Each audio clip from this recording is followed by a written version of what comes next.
But no,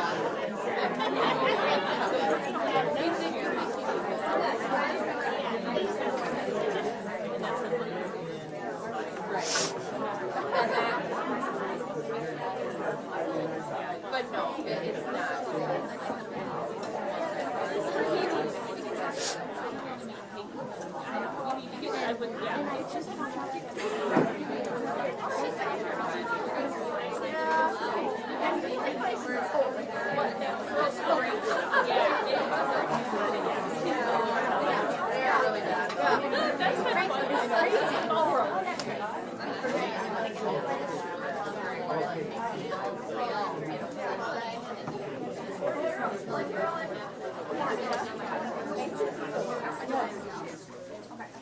So thank you. I know that it's hard sitting all day when we're used to being up and moving around. So this afternoon is definitely designed more so to have some time more small group and to really get into the materials. So we just have to get through the basics, and there really isn't a fun way to go about that. I'm sure you know that. So, all right. Anything else that you're thinking about as far as questions that you have before we get started? Okay. So this is the structure. I think I already mentioned this to you, that in your lessons, you'll see 3 parts to every lesson. The getting ready to write, and some of the things that might happen in that getting ready to write first of all, it is your whole group instruction, so we have all the kids together. During this time, you're not going to do any shared writing. That's more primary, but you will do some modeled writing. Like if I were revising that piece that I had written, then that would be an example of that. And then any kind of prep work that we're going to do for partner work would happen during that first part of the lesson. If you're in an environment where you can pull the kids to the floor for that part, that's perfect to do that. If you're not, or if that's not comfortable for you, that's fine. They just need to be with their partner during the first part of the lesson. They do not have to sit by that person the entire day, though. Sometimes that's more of a problem, having them together all day. So even if they just know you need to find your Being a Writer partner and be sitting next to them for the next 15, 20 minutes, and then they can go back to their own desk afterwards, then that works as well. The quick write was another thing. You will find lots of quick writes that will happen at this beginning part as well.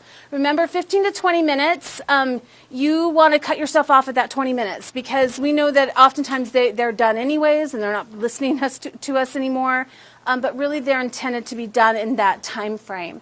The next group of time that you have is the writing time. Now they're writing independently. Even though there's partner work, that partner work is done ahead of time. They don't write with their partners. They do not even have to be sitting by their partner during the writing time for the most part. Sometimes as you get towards the end, they may have that option to go and confer with their partner, but they don't have to be, it doesn't have to be at their seats. They could go somewhere else to do that if you wanted them to. And then finally, the sharing and reflecting at the end.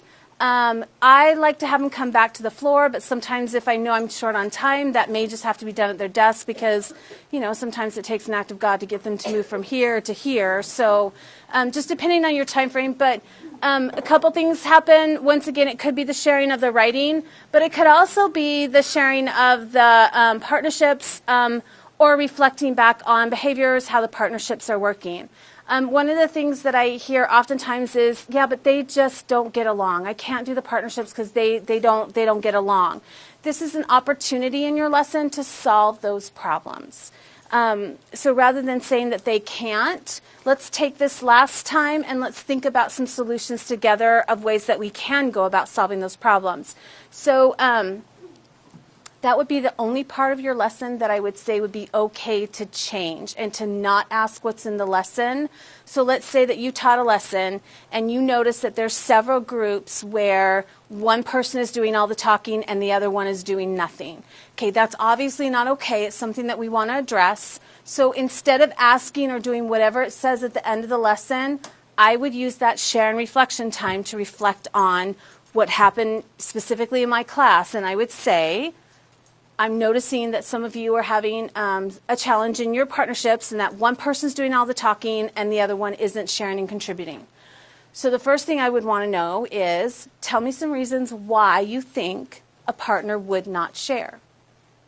They will come up with some brilliant things I had never thought about. One of the kids said, well, I think it's because they might be in a bad mood. How true is that? Like, I get in a bad mood, I don't talk to anybody. And I never thought about that. So we charted all the things that they suggested that might be the reason why their partner's not talking. And yes, it included they don't know the answer, they don't feel comfortable, I talk too much. I think those were kind of the 4 ones that they came up with. So then for each one, we came up with a solution. So if your partner is in a bad mood, what can you say to them to encourage them to talk? They gave me an idea, I wrote it down. If your partner doesn't feel like they know the right answer or know the answer, what can you say to them? They gave me something, I wrote it down. So now we have this chart that we can refer to that they can use. So in the next day's lesson, I reminded them of the chart that we had with the solutions and reminded them to try one of those today. And then at the end for the share reflection, we looked back at those. Tell me one of these that you tried today and how did that work for your partnership? So really what happens is who's solving the problem? They are, which means they will actually probably follow through with it. You know how you tell kids, I'll just take care of it. and yeah, you take care of it, but we really didn't solve that problem. We just intervened. And what about those times when we're not there to intervene? So that would be the time in your lesson where you definitely want to address those things because they can become a problem and they will take away from some of the writing that's done if we don't address them. But they can do some pretty powerful things. We just have to help them know how to do that. I forget that not everyone was raised like me in a strict family, with 8 kids, and I forget that. And that things that I was taught at home when I was growing up, they're not necessarily taught. And so they may just not know these things. And although I know we already have a million things we have to teach, sometimes we have to explicitly give them some of those strategies, some of those ideas as well through our instruction. So if you will, I want to take you and show you some pieces that are included in your manual. So if you'll pull out, if you have volume 1, can you pull out volume 1? In a minute, it won't matter which volume, but some of this material is just in the first volume. So one of the things that you have access to right off the bat in the very beginning is the front matter. We never have enough time to read the front matter. At least you're not getting this training in August. Because, have you been to those trainings in August? And you're supposed to remember everything, and all you're thinking about is, oh my God, I don't have my room ready, and the parents are showing up. And so at least you have some time now to kind of get an idea about this and think through it before you're actually going to have to go and use it. So one of the nice documents that there's a ton of really, really helpful stuff in the front matter. There's a whole section on ELL students if you have that population of students and how you can support them in their development of writing. There's information on how to pair your kids up. There's information that shows you how the skills are building upon each other as the kids go through the different grade levels. Just tons and tons of information in that front matter that we never have a chance to look at. But now that you have 3 months off coming up, right, or a couple months off, I know you can take this with you to the airport. It will go through security just fine. And while you're waiting for your plane that's delayed, you can sit and read the front matter. But there really are some nice pieces that are included in the beginning. One of the pieces I do want you to look at is I want you to look at your sample calendar. So I believe it's on Roman numeral 33, XXXIII, I think. I don't know where it is in 6th grade, but oh, good. I was on target. It says sample calendar, I think. Oh, right. That's what I want. So, you got it right there. So what this does, it's in the teaching the program section. And what this calendar does for you is it lays out all of the units that you have for your grade level and shows you how they're laid out in your teacher's manuals. Here's the one thing, you may want to jot this down on a Post-it note since you may or may not be using this for a couple months. So here's the way 3 through 6 is designed. And it's different than K2. So if you go talk to your K2 friends and they tell you, oh no, you're wrong, it's designed differently. In K2, it is designed to be taught in order because there's so many foundational skills that build upon each other, they really need to stick to the sequence that's laid out for them. In grades 3, 4, 5, and 6, You need to teach Unit 1 and then Unit 2 because that sets the foundation and explains the writing process. After you have done Unit 1 and 2, you can do any unit you want. So we just have to get through 1 and 2 because it really does set that foundation for them. I have worked with some schools who've picked this up in the middle of the year and they said, oh, we'll be okay. We'll just go ahead and try it out, one of these other units. And it just doesn't make as much sense to them or to the kids because they didn't have that foundational piece. So Unit 1 and 2 and then whatever you want. My only suggestion would be the expository nonfiction. Usually it's in Volume 2. It is the most difficult unit that you have. So I would not advocate doing that in October or November or December. Wait till the second half of the year. What we're asking kids to do academically is more complex. But even beyond that, what we ask them to do socially in that unit is more complex. They work with a partner in a different way than they have in the past. They're going to co-author one piece of writing. And so they have to make a decision on one topic, that alone. You would have thought you asked them to cure something because it's so difficult. But then, so they are doing their own writing. They can't get away with, I'm going to do all the writing, you do nothing. It'll end up being this nonfiction piece, but they'll have different sections, like different topics within that topic. And you would have written these sections, and I wrote these sections. So you still get that accountability. But definitely on a social level, it's at a much higher level than what we're asking them to do in the other units. So maybe wait for that one until at least after Christmas break. Before you do that one. Other than that, you're good. It does start off with that first unit, and then the last one is revisiting the writing community, which is obviously intended for the very end of the school year. Since you don't have a writing test, you may not have to worry about this, but I always tried to make sure that I got through personal narrative, opinion, and expository nonfiction first. After I did 1 and 2, because those are the ones that I know that they can be tested on, and I wanted to make sure that I covered those genres of writing before I did some of the others. But that would be the only other thing I would think about. Do you see the gray rows that are filtered in there, those gray shaded rows? So that's where the writing performance task piece comes into place. You may or may not need it based upon your state's testing, but if you do think it's a valuable resource, they've kind of given you an idea of when to use it. Basically, you would use it for that weeks of instruction after you've taught that unit. So you would teach the personal narrative unit and then do that 1 week of how to write a response to a personal narrative on-demand prompt. And then after you did the opinion, there's 1 week of how to write to an opinion response, if you had to. So once again, it sounds like that may or may not be something that you need to worry about. But if you do have that resource. What questions do you have about the calendar? So when K2 tells you have to teach in order, which ones do you have to teach first? 1 and 2, and then, yeah. So throughout the course of the week, if you'll actually turn to a unit, not Unit 1, not Unit 2, but maybe going back to that personal narrative unit. So I already showed you the development across the grades document that's included in there that kind of shows you where it's going and where it's come from. You also have a unit overview page that I think we looked at as well. Did we not? Yeah, that's that chart that had the 4 weeks mapped out on it. So that's helpful. Honestly, when I started using it, I would only, you know how it is, it's Sunday night and you just think about what am I going to do tomorrow, or if someone's going to look at your plans up to Friday. And I hadn't really thought beyond that.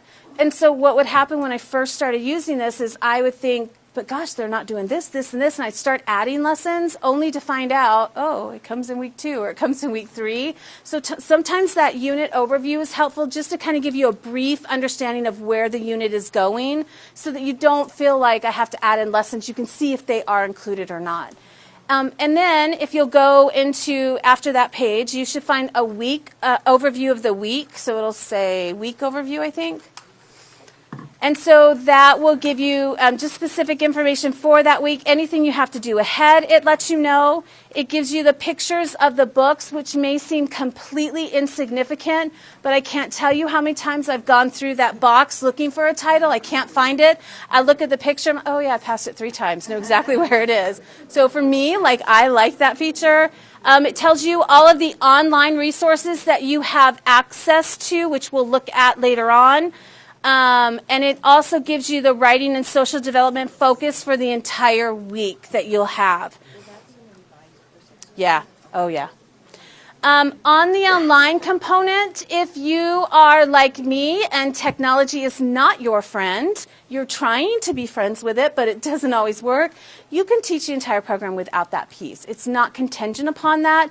They've just added that as a resource. It really is nice. It does add a lot to it. But if you want to just start with the print stuff first, you're completely fine. You're not, missing any components of it per se. So Unit 1, if you want to turn to your Unit 1, if you happen to have your first manual, and just kind of skim through it as I kind of give you an idea about that unit. In grades K through 6, all students, the first unit is the writing community. And so what you'll find is that even if you just look at the overview page for the first unit, you will find that a lot of these things are things that you are already doing at the beginning of the school year. So it's things like establishing those routines and the procedures, getting the cooperative structure started and starting to work on that, getting those notebooks started and helping kids to understand that they are writers, they do have their own ideas, and helping them to just generate a whole bunch of ideas. They will start an ideas section in the back of their notebook so that they can always refer back to if they need to. So I would really encourage you to look through that first unit, because sometimes you'll find, let's say you decide, okay, but I'm not going to start this for a couple weeks, and then once you do start it, you may find out, oh yeah, I already did a lesson like this and like this. I mean, it's just good teaching. So I would recommend that you start as soon as possible. Like I start at day 1, because a lot of the stuff in there is stuff I would have done anyways. Might as well get it going. These are the rest of the units that you have, and I know you already looked at your sample calendar, but for grades 3 through 6, depending on the grade level that you're at, those are the possible units that you have. Opinion has been added to go along with the standards. It was already in the 5th grade one, I want to say, but it was an extra piece you had to buy for 4th, and it wasn't included as in depth in 3rd, and so they've definitely made sure that they've added that. And then I think they said on that one, you're getting a functional nonfiction writing. I think it said that that'll be a piece that they're adding to with the revised one. Grades K through 6, I'll end with, as I said, revisiting the writing community, which is a week-long unit. We reflect back on the writing that we've done throughout the year, as well as the social piece of it and the community that we've built, and they write a letter to next year's class. Once again, one of those things I would have done anyways, so here you go, it's in your lesson. There are 5 lessons a week. You guys may only have 4, right? 4 for 6? Yeah. So this is one of the revisions that they have done. So when they made the revised edition that you have in front of you now, it was based upon, most of it was based upon the feedback that they got from teachers using the first edition. And one of the pieces of feedback that we gave them was, although we appreciated the wiggle room in the 4-day structure so that we had that 5th day to kind of play with and reteach a lesson or whatever, some of the lessons were just way too long, and so we were ending up using it there anyways. So that's where a lot of the revisions came from, along with making sure they covered the standards and then including that technology piece. So now you have 5 lessons a week. The lessons are 45 to 60 minutes. Remember I said you could probably get away with 40 minutes a day. I think you can do justice with 40. That will include your independent writing time. And then know that we've already looked at that predictable structure that's included. And so that helps with the pacing of the lessons too, because the kids know we're going to do something up front, then we're going to have time to write, and then we're going to come back together at the end. And so that really does help with that pacing piece of it. And it's just a supportive element in our teaching in general for kids. In addition to the new edition is this thing called writing about reading. So although you don't have a writing test per se, your students will probably be asked to write written responses to things that they read. And so they've included that element in this edition, as well as you will see this element included in the new Making Meaning edition as well. It'll obviously be different things, but they've included it in both. So students will have opportunities to write opinions about fiction and nonfiction texts. They will be asked to draw upon the evidence from the test, or from the text, which is supported through Common Core. And then they also have opportunities to write analysis of literary text, focusing on some of the narrative elements. There's technology support that's built into the new edition, as well as for the new Making Meaning. You'll find a page that'll look like this. And so it lets you know any technology mini lessons that are included. Some of the mini lessons are specific to things like knowing that everything on the internet isn't true, and just being safe on the internet, and those kind of things. So some of the topics might be in digital citizenship, online research, or in presentation tools. And so those are all new additions to this, as well as you'll see all the resources that you have access to as well. There are interactive whiteboard activities. A lot of them are for the grammar component. So you can use the pens that you have up here and add to that writing. So as kids are making a chart, we can add their ideas. You can save the chart so that you can come back to it, because obviously we won't know what's going to be on that chart. You can also upload examples of your writing if you were to use that as part of your lesson. If that isn't your friend, you can use chart paper. It works really well, just as well. We don't always have a place to put it when we get done, but you can use paper and pencil. So I want to walk you through some of these other included support pieces that you have. So why don't you go to a different unit? It doesn't matter if it's in volume 1 or 2, but if you could find the very beginning of a unit, and I'm sure you already know this. Can I borrow your book really quick? But you have these tabs. They're folded in for shipping purposes, but then you can pull them out so you can see where the units start. So find a unit. And if you would look on, go into that where the lessons are and see, it'll be at the very beginning of a unit, it may even be in unit 1, not unit 2 though. And you're going to find in the margin, you're going to find an area that says facilitation tip. It has a little light bulb. Can you find one of those and call out the page number and the grade level so if others can't find it?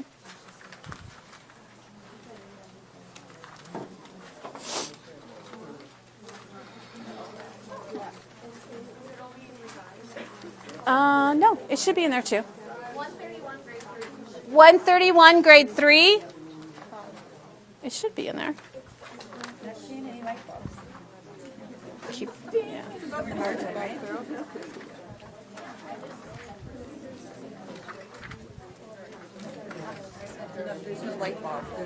Oh, yeah, there may not be a light bulb, but yeah, you have it, yeah. Did grade 4 find one? 129, grade 4. What about grade 5? Grade 5? 560. Okay.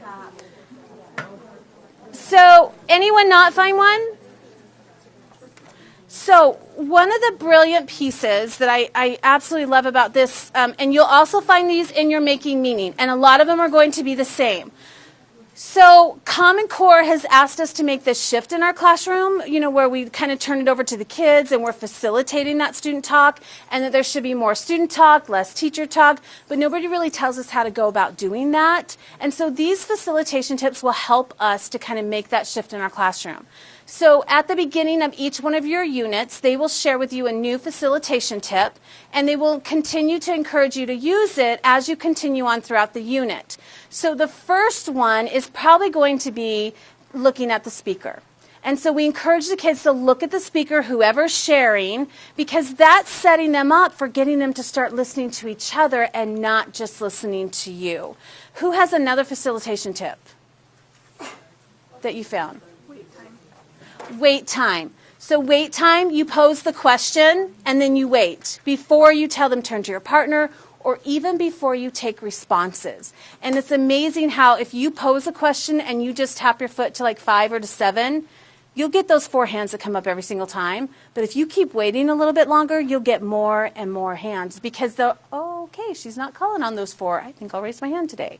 And so it really does a lot for that. What's another one that you see? Asking a question once. That is hard. Asking a question one time. What is that going to force them to do? Yeah. And a lot of them, they have you repeat it because they know, oh, she's going to repeat it 3 or 4 times. I'll wait till time number 4 and then I'll listen. So, and it's also going to help with the pacing of your lessons. But it's a habit and it forces them to have to be those active listeners. But that's a good strategy. What's another one you see? Ask open-ended questions. Yes, which is great that you already have those built into your lessons. Most of the questions that they have you ask the kids are already open-ended. But I promise you'll kind of get in this habit where you'll catch yourself if you ask a closed-ended question. And just the type of responses you get are so, there's nothing you can do with a yes or a no. Whereas if it's an open-ended question, there's lots you can do with that. What's another one that you see? Mm-hmm. And what were some of the suggestions that they give? Does it say? Don't allow the students to get bored. Keep the conversation lively. To be just long enough to allow enough time for sharing, but short enough to stay. Yeah, yeah. And so that pacing is really important, especially when we're allowing kids to talk. You know, it's that fine line to how much time you do give them. You know you're not going to be able to give them everybody to always have a chance, but at least so that they know they're going to get more partner time later on to talk. And so kind of deciding when to cut that off. The other thing they'll be very specific about is how many kids you call on when you get responses. And we see 10 hands and we feel compelled that we have to call in all 10, but I could just as easily say, turn to your partner. And I have to make sure that that's validated, that talking to your partner is just as important as you getting to share out loud in front of everybody. But calling on 10 kids versus 2 or 3 is going to make a difference in that timing and help you think about that pacing. Does anybody see a different facilitation tip than the ones we've shared? Mm-hmm, yeah, and they'll give you some of those probing questions, like say a little more about that. I've already asked a couple of you that question, so you'll give me a response, and I'll say, I think it was over at this table. I said, say a little more about that. Adults give me dirty looks when I say that, like my mother. I always get a dirty look from that one. But the kids, they're like, and a lot of times they do have more to say. And it does help to kind of take it to that next level. Sometimes kids will say something and you automatically think it's wrong and they're off topic. But if you ask them, say a little more about that, and they start explaining, they very well may be on the right track. It's just giving them the opportunity to say that. We can say things such as, who agrees with what Becky's talking about?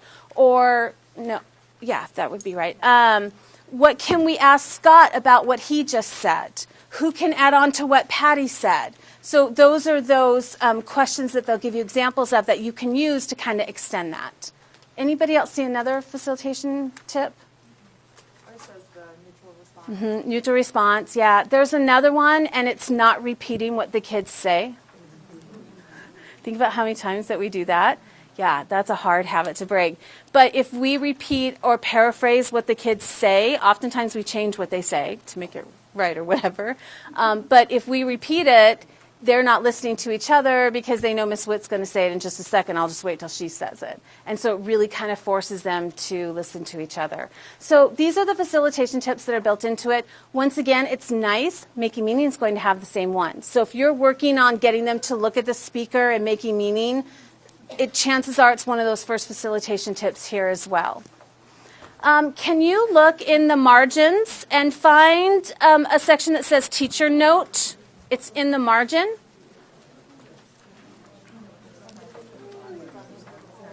So these are additional notes to help you with your lesson. They came from actual teachers who've taught the program who just thought, you know what, this may be helpful to tell another teacher about that just may help them with their lesson.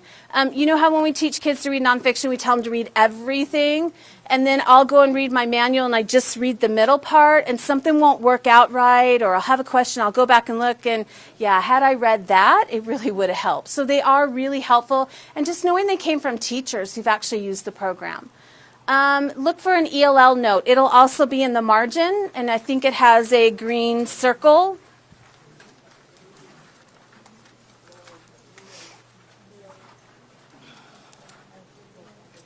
Anybody find one? Great. What page? 232 for 5th grade.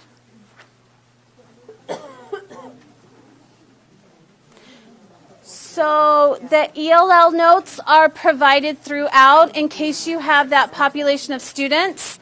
They are just things that you can add to your lesson to support those students.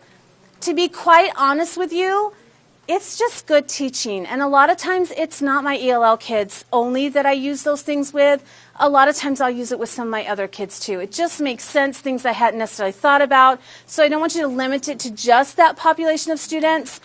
However, they're just additional things that you can do to support your students. Can you find a class assessment note? It's going to be a gray shaded box in the middle part, so in the context of the lesson. Class assessment note. So for the class assessment note that you have just found, if you have your assessment resource book, will you pull it out? Leave this your manual open. Look to see what unit you're on and what week you're on, and find the correlating class assessment note in your assessment resource book.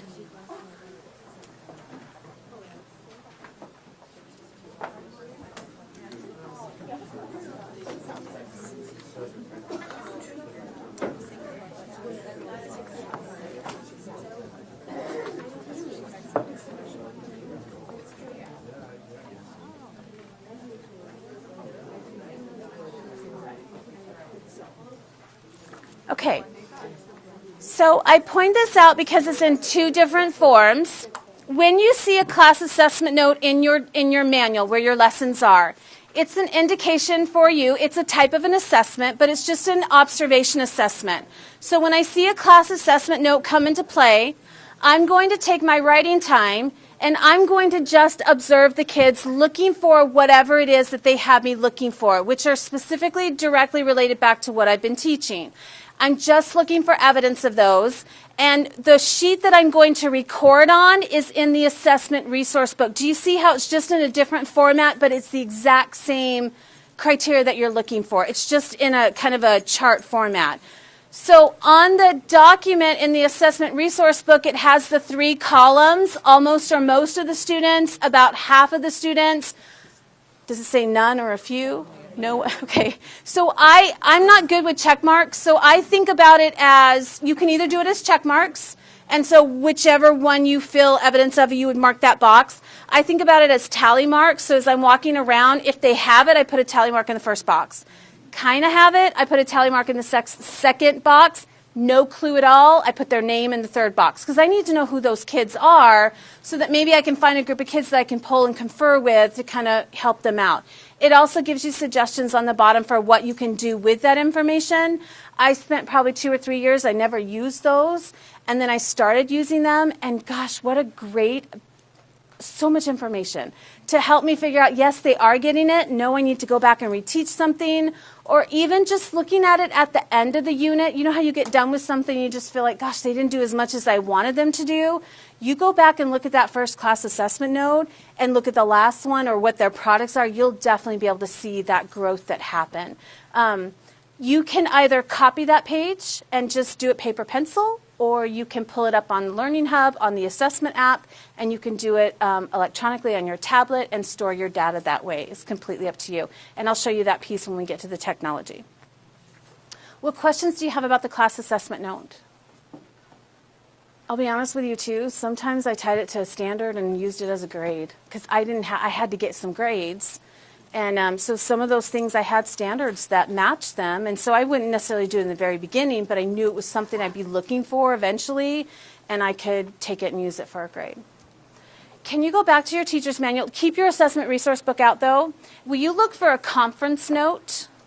It's also in a gray shaded box in the context of your lesson.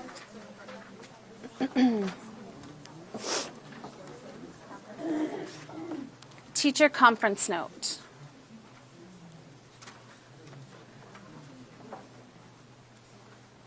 So what did you use for writing prior to what are you using for writing this year? Nothing. Okay. Okay. No, that's a fair answer.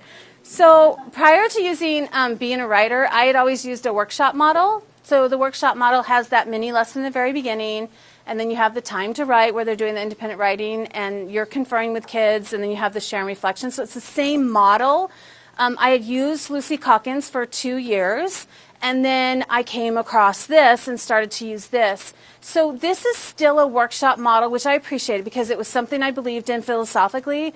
But this teacher conference note was one of the pieces I was really struggling with in my workshop model.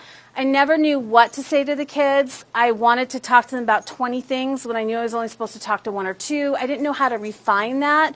And so I find this piece just brilliant. What they've done is they've given you this teacher conference note. So you're conferring with a kid. You're going to ask them to read their paper to you. If they have written a novel, you ask them to read one part of their novel to you. And you may even just ask them to read one part that they want to share with you. It doesn't have to be the entire thing. But what is nice is if you look at the top of that conference note, usually they will give you some things to think about as you're listening to that kid to kind of help keep you focused in on these are the things you've been teaching in this genre. These are the things that you want to look for evidence of, as opposed to, oh my God, he doesn't have this, this, this, this, and this. And so they really do help to kind of keep you focused. And then they'll give you some questions that you can ask the student afterwards. The way the questions are written is they're written in a format where you're not going to do the work for the kid and say, yeah, your lead is really bad, you need to change it, why don't you put this? Because then you did all the work.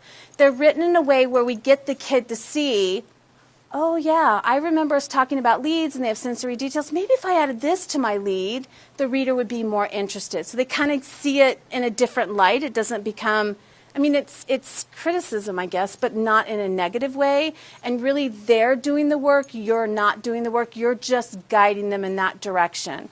So the questions, and this may be something you may want to write on a sticky note to remember, you do not need to ask all of those questions. You only ask the ones that would be most important for that writer. Because some of the questions you may not even have to ask them about because it doesn't apply to their piece or they already have. So just 1 or 2 questions, but I always try and make sure I ask the questions exactly as they're written. Otherwise, I get kids who cry or I cry, and this just makes the conferencing so much better. We'll talk. I'll go ahead and talk now about conferences. So conferences are going to come into play not the first week of the unit, but once you get into it and they're starting to, definitely by the time they've chosen their piece, you'll definitely start conferring with kids. You need to confer with every kid every single day. I was just seeing who was still awake and I already hadn't gone to lunch. So thanks. I know you're still with me.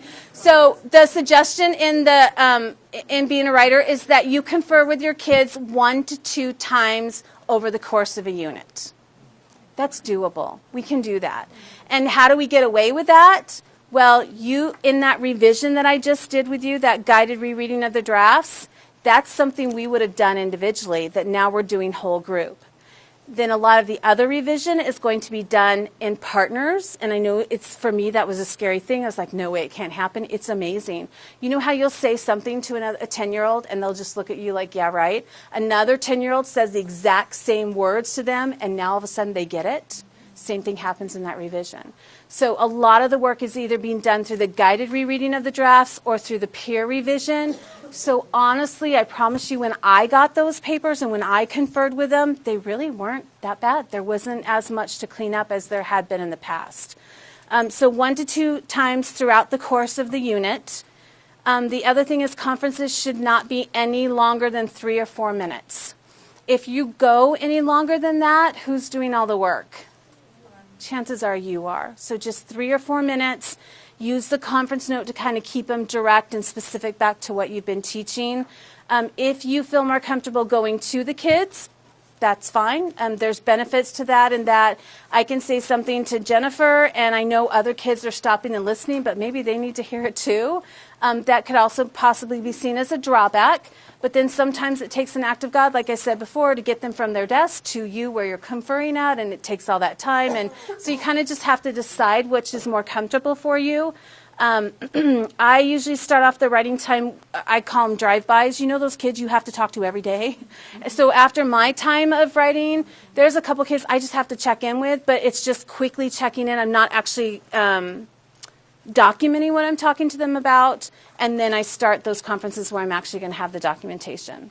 With that conference note, can you find the corresponding conference note that goes with that unit that week in your assessment resource book?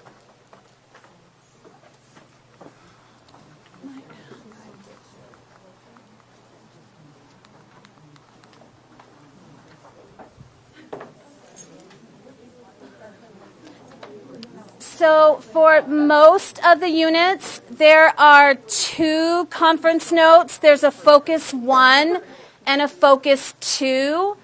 Not for all the units and not in the non-revised one, but there will be in the new one. So usually there's 2 different ones, usually, not always, but usually there's 2 different conference notes that are kind of getting at different pieces of information. The conference notes are exactly as the same as what you had in the manual you were just looking at. It's just more in a a graph format. But it's the exact same questions. So this would be how you can document what you're talking to the kids about and use as a source of information when you go to kind of at the end of the unit to kind of see where they've come, how they've grown.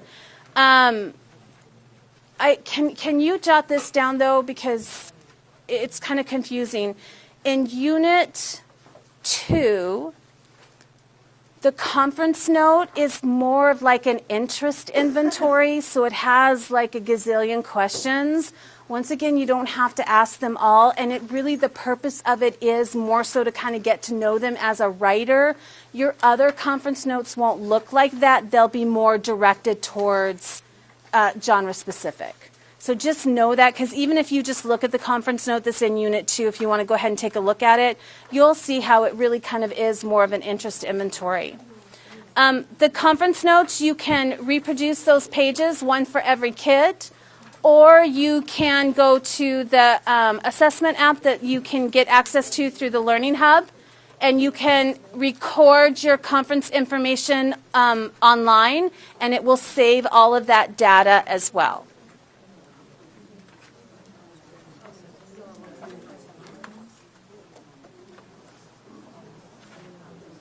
What questions do you have about the conference notes?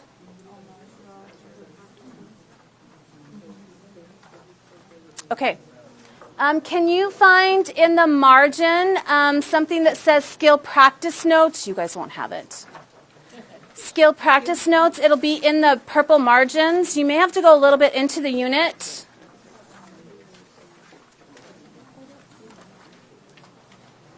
What grade?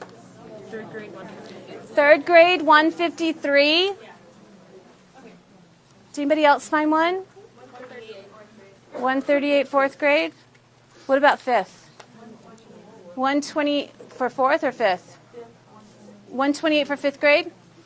So as you're going along, you might come across these skill practice notes, and they're just suggestions to you of some of the grammar skills that you may want to think about. Think about if your senior students use those. They may suggest to you that this would be a great time for, if you're finding that students are not familiar with that skill, to go ahead and review it with them or give some instruction on it. The skill practice notes are specifically related to the genre that you're teaching. So once again, they would be skills that we know the kids are going to have opportunities to use when they write in that genre, and that's why they were chosen and put inside there. That is a huge revision to this. In the first edition, some of the feedback that we gave them was there just was not enough with grammar. It's a great idea to only have it come into play at the editing process, but our kids need a lot more skills than just those. And so they've really done a nice job adding some more content to that. we looked at the technology tips. The last thing I want you to look for is a 2D barcode. You'll see it in the margins.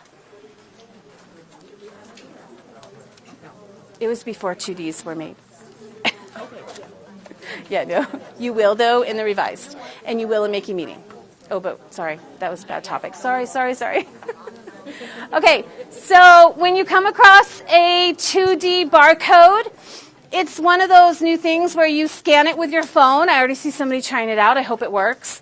So if you have a QR reader app downloaded on your phone, you can get them for free. You would just hover over the 2D barcode. So go ahead. If you have a phone, pull it out. Does anyone have a QR reader on their phone? Go ahead and pull it out and try it out. You can just hover it over. It'll take a snapshot of it. And somebody tell me if something comes up.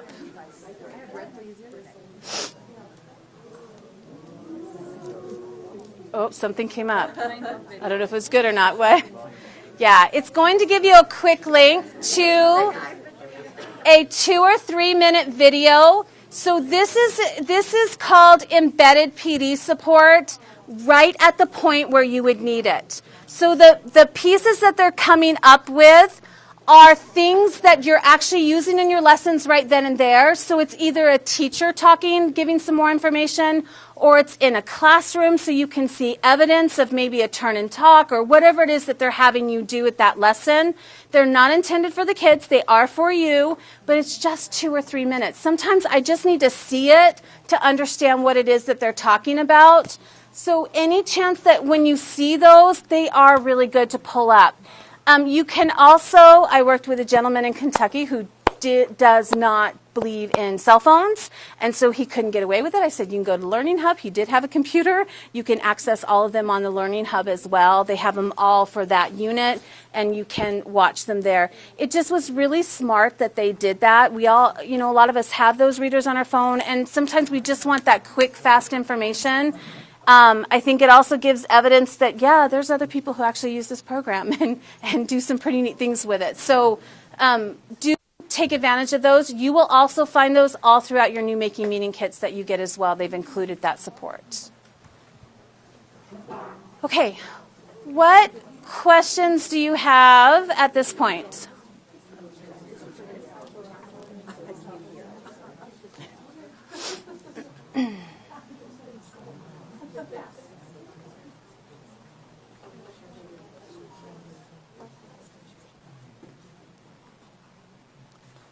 What questions do you have?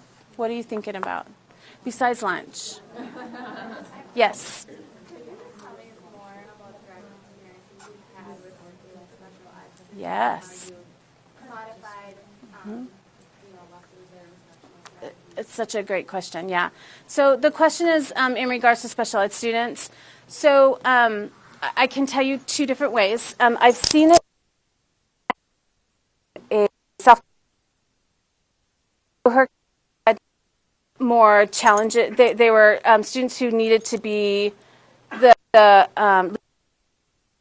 self-contained, so they were not in the regular ed classroom. And she did a couple things. She did use both Making Meaning and being a writer. Sorry, I don't know what I'm talking about. I was thinking about lunch, I guess. She does use both of them. She did choose to select a grade level lower because she had a span of kids 3 through 5, so she chose the lower grade level. But she did use it with her kids and found a lot of success because really the lessons are written thinking of a span of students. And so when we think about the independent writing time, really if I have kids who are writing strings of letters, I can support them during that time as well as kids who are writing novels. So it really was accessible to all of her students. She really valued the social piece of it, and really that helped a lot in her classroom to help build those social skills and help the kids learn to work with each other. Then in the other situation that I had, she left that position and became a resource teacher, so we had inclusion for some of our students, and so she would come in and teach the lessons with me, which I think was really the ideal situation, although I know that doesn't always happen. So she would just tell me which parts of the lesson she was going to teach. I would teach the other parts so that the kids saw both of us as the teacher, and then during the independent writing time, she conferred with half the kids, I conferred with the other half. And we didn't have it based upon who were her her students and who weren't, because some days I'd confer with the resource kids, some days she would confer with my gate kids. It didn't matter. We saw tons and tons of growth with those students because they were in an atmosphere where they were taken from where they were at and able to expand upon that and build upon those skills, as opposed to everybody has to have an essay that looks like this. That wasn't the environment we were putting them in. So we saw some really great things. I will tell you, I've done a lot of work out in New Jersey, and some of their special ed situations are sometimes they have the in-class support, sometimes they don't, where it is strictly pull out. They are struggling with that piece because they're working with 4 or 5 kids and they're trying to do these social things, and it's just not working because there's so few kids. So if at all possible, to at least keep those kids in the classroom during the first part of the lesson, then if I had to pull them out during the independent writing time, that would make the most sense, because then I can tailor that. I know what was done here. I know what genre they're working on, but then I can, in the independent writing, bring in those IEP skills and kind of take them at their level. So if at all possible to do that, that would be, ideal as well, is to leave them in the classroom just for the first part of it and then pull them out. Does that help to give you some ideas? Yeah, we saw some great things. We also saw some great things with the ELL kids because of the language. They had so many opportunities to talk in a safe situation where it was just one other person or 2 other people. Really helped to build up the language quite a bit. What other questions might you have? Mm-hmm. So, I don't know if other grade levels, I was just looking at 33, and our fiction unit has, and it has all the same books that we taught in making meaning. Mm-hmm. So, and I know there's changes with the new meaning, but if we come across that, is it good to teach them together? Is it not? Is it overload? Great question. So I don't think it's necessary to teach them at the same time. You may actually find more resistance from the kids. Oh, we just heard that this morning. Whereas teaching it at another time, I would just teach it whenever it came up. But looking at, I know you've read this story before. We're going to look at it in a different way. And we know that good readers reread text all the time. And so really they do have them look at it in a different way than what they did with the comprehension piece of it. And sometimes it's even helpful because they've already heard it and figured it out as a story, and now they can look at it deeper, looking at the actual craft of the writing that's done. The new Making Meaning does have a lot of new texts. I didn't know that. I just found that out the other day. Any of the articles that were written, anything that was dated before 2010, article fiction or nonfiction-wise, has been updated. So there are a lot more revisions to the text in the new Making Meaning than I thought there would be. Like, there aren't a lot in the text for the Being a Writer from the previous edition, but there will be in Making Meaning. And I don't know if they kept that in mind as well, but you will see these notes in the side that'll say, if your kids already heard this book in Making Meaning, it'll kind of give you a heads up and kind of just have them think about it in a different way. Yes?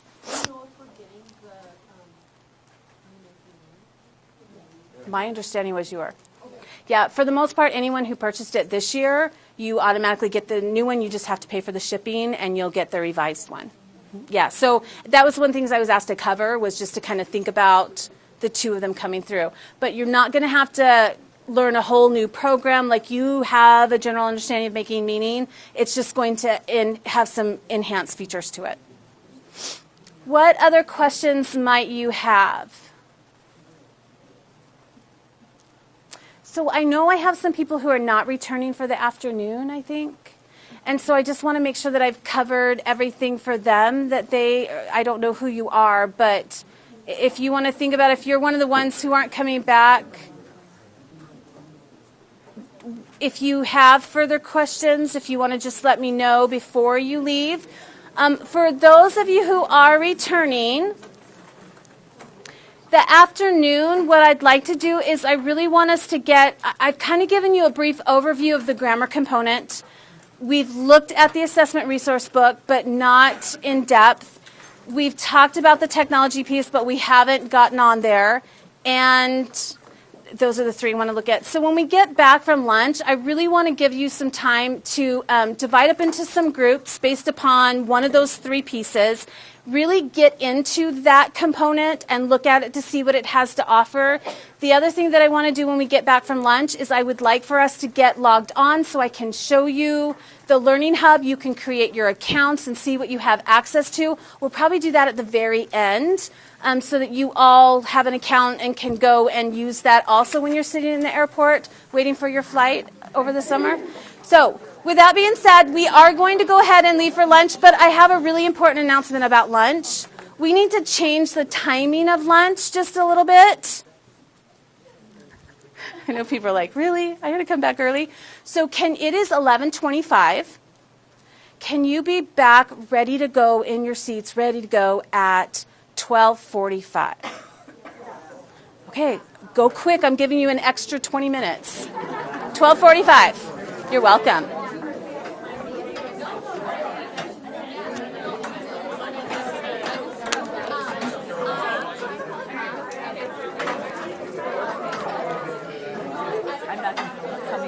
Okay. I do want to say it's special ed teachers who have this. Okay, yeah, I know they told me it was a certain group, so yeah. I'm a teacher of the deaf and hard of hearing, so I want to say it's not always, depending on your population, sometimes you do need to repeat. Oh, absolutely. Absolutely. But the other thing too is that pair share is really challenging. Yeah, and we actually were just talking about that wherever I was the other day, and for the exact same reason. And so some of the ideas that they had was to have that pair maybe sit a little bit outside the group. There's also something with like headphones where it disables all the outside sounds, and then they could use like a Google Hangout to talk with, And then they were talking about, they have some name of a program, I don't know the name of it, where it will take books and you can somehow get them to record the books so that they can listen to them again. And so you could take the Making Meaning or Being a Writer books and have them do that. But I think what is really neat about this is helping the kids to be cognitive of that and to think through, what can we do to help so-and-so so that they are able to hear us, and even turning and looking at the speaker, like those things would be in support of them. So, but I completely understand. So I just, it makes me think when I notify teachers that they have a hard of hearing student that's still something definitely. They need to do because because I know and hard of hearing kids really do depend on. Oh, definitely. And I just see so many other pieces in there that would also help benefit them, by just helping them to feel included and, to know what can we do to make them feel like they're a part of the group and be able to hear the things that we're saying. So, definitely. No problem at all. Thank you. Enjoy your afternoon.